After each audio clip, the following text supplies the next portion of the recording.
ចាស់អំណុលគាត់ប្រាប់ខ្ញុំថាចាឲ្យខ្ញុំលក់ដីទៅបើខ្ញុំរកលុយបានសងគាត់ហើយបើខ្ញុំមិនលក់ដីដោះស្រាយឲ្យគាត់ទេគាត់នឹងកាត់ដីរបស់ខ្ញុំមកយកហើយខ្ញុំពិបាកចិត្តហ្នឹង តើបងប្អូនប្រមាណអ្នកខ្លះដែលម្ចាស់បំណុលប្រាប់ថាឲ្យលក់ដីដើម្បីយកលុយមកសងគាត់មកហើយបើមិនអញ្ចឹងទេគាត់នឹងកាត់ដីនោះយកតែម្ដងបាទបើសិនជាបងប្អូនស្ថិតនៅក្នុងចំណុចនេះសូមបងប្អូនធ្វើការខមមិនប្រាប់ខ្ញុំផងដើម្បីខ្ញុំតាក់ទងទៅនិយាយអំពីដំណើរការក្នុងការដោះស្រាយតែម្ដងបាទប៉ុន្តែមុននឹងចូលទៅសាច់រឿងប្រធានបទរបស់យើងសូមការអនុញ្ញាតនិយាយអំពីប្រវត្តិរូបរបស់ខ្ញុំខ្លះៗសម្រាប់បងប្អូនដែលមិនទាន់ធ្លាប់ស្គាល់ខ្ញុំបាទឈ្មោះមានសវុតភរិយារបស់ខ្ញុំមួយចាស់ត្រៃថាពួកយើងធ្លាប់ជាប់បំណុល$40000ជាប់គាំង5ឆ្នាំការចាប់ផ្ដើមអាជីវកម្មរបស់យើងចាប់ផ្ដើមបំណុលរបស់យើងនឹងនៅឆ្នាំ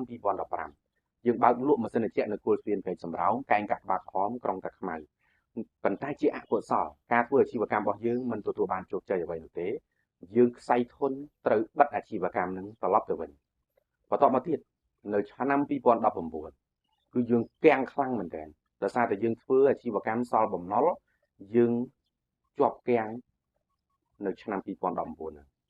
ហើយយើងរត់ចោលស្រុកបាទដោយសារតែយើងអត់ដឹងថាធ្វើម៉េចទេអញ្ចឹងគិតថាចំណាក់ស្រុក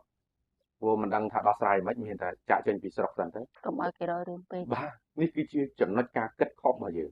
អញ្ចឹងបងប្អូនការគិតរបស់យើងថាទៅក្រៅប្រទេសទៅធ្វើជាពលករនៅក្នុងប្រទេសថៃឲ្យបានជីវិតល្អប្រសើរឬក៏រួចពីបំណុលជាអកុសលអាទៅហើយវាមិនដូចជាការអ្វីដែលយើងគិតមុននឹងទៅទេមិនទទួលបានលទ្ធផលល្អប្រសើរទេអញ្ចឹងក៏យើងត្រឡប់មកវិញនៅពេលដែលយើងត្រឡប់មកវិញក៏យើងទទួលបានការជួបជាមួយនឹងដុកទ័របំណុលគឺលោកគ្រូសៀសផលលោកគ្រូសៀសផលបានជួយបង្ហាត់បង្ហាញយើងប្រាប់ឲ្យដោះបំណុល$40000មិនត្រឹមតែប៉ុណ្ណឹងបានជួយយើងឲ្យសរសេរសៀវភៅអាចកំបាំងនៃការចាក់ចេញពីបំណុលដែលបានចូលរួមចំណែកជួយទៅដល់មនុស្សជាច្រើនមានបងប្អូនជាច្រើនដែលគាំងបំណុលហើយបានយករូបមន្តក្បួនរបស់យើងទៅយកទៅមើលយកទៅធ្វើទទួលបានដំណោះស្រាយបើបងប្អូនចង់ឃើញបងប្អូនអាចចុចចូលទៅក្នុង link Telegram មួយគឺជាគ្រូសាកសីសម្ដីពិតៗរបស់ពួកគាត់ដែលគាត់រៀបរាប់ពីបញ្ហារបស់ពួកគាត់ពីទុក្ខលំបាករបស់ពួកគាត់បន្ទាប់មកគាត់សប្បាយចិត្តនៅពេលដែលបានឃើញដំណោះស្រាយនៃការដោះបំណុលបន្ទាប់ពីគេបានយករូបមន្តរបស់យើងបាទអូខេអញ្ចឹងត្រឡប់មកសាច់រឿងប្រធានបទរបស់យើងវិញដែលនិយាយអំពីម្ចាស់បំណុលបង្ខំឲ្យយើងលក់ដីដើម្បីយកលុយសងគេបើមិនដូច្នេះទេគេនឹងកាត់ដីនោះយកតែម្ដងបាទបងប្អូនអញ្ចឹងសំណួរសួរថាតើយើងត្រូវធ្វើម៉េចនៅពេលដែលជួបរឿងបែបនេះបាទមិនដឹងធ្វើម៉េចឲ្យស្មុគស្មាញខ្លាំងមែនតើបាទអញ្ចឹងខ្ញុំនឹងលើករឿងមួយដើម្បីផ្សារភ្ជាប់ដើម្បីបញ្យល់បងប្អូនពីរឿងកាត់ឫសដូងបាតបងប្អូន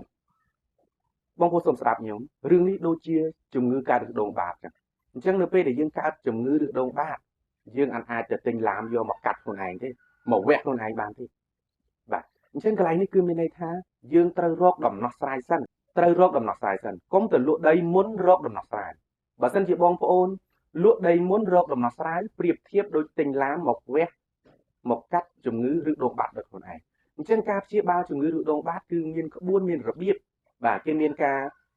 វិទ្យាសាស្ត្រឬក៏មានថ្នាំក្នុងការលេបឲ្យត្រឹមត្រូវដើម្បីក្នុងការព្យាបាលហើយបើដំណាក់កាលណាមួយនោះគេមានការវះកាត់ដែលត្រឹមត្រូវអញ្ចឹងទាំងអស់នេះសរុបមកវិញគឺមានន័យថាมันអាចឲ្យអ្នកជំងឺនឹងទៅវះកាត់ដោយខ្លួនឯងទេมันអាចឲ្យអ្នកជំងឺនឹង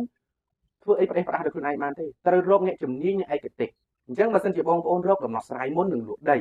មានន័យថាបងប្អូនបានធ្វើត្រឹមត្រូវដោយការព្យាបាលជំងឺឬដងបាតដែរបាទអូខេបងប្អូនអញ្ចឹងខ្ញុំមានការលំអិតប៉ុណ្ណឹងក្នុងការជួយបងប្អូនជាដំណោះស្រាយបឋមហើយបើសិនជាបងប្អូនត្រូវការពិភាក្សាជាមួយខ្ញុំបន្ថែមសូមធ្វើការតាក់ទងមកខ្ញុំតាមរយៈលេខ096